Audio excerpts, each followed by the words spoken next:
आणि आता एक महत्त्वाची बातमी, जगद्गुरू संत तुकाराम महाराजांचा 375वा बीज सोहळा आज साजरा होतोय। राज्याच्या कानाकोपऱ्यातून लाखो वारकरी देहू नगरीमध्ये दाखल झालेत। देहूच्या मुख्य मंदिरात आकर्षक अशा फुलांची सजावट आणि मंदिरावर विद्युत रोषणाई करण्यात आली आहे। यंदा या बीज सोहळ्याची त्रिशतकोत्तर अमृत महोत्सव वर्षपूर्ती आहे आणि या निमित्ताने लाखो भाविकांनी या ठिकाणी गर्दी केली।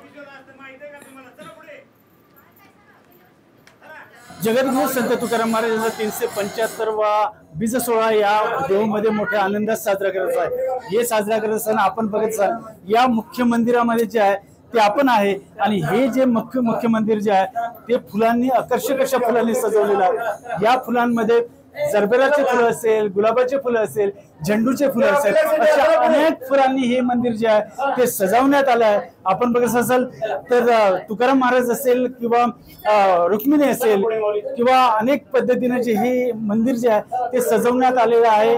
आज आकर्षक असं विठ्ठल रुक्मिणीचं रूप जे आहे ते आपल्याला बघायला मिळत आहे। दिलीप कांबळे, साम टीव्ही, मावळ।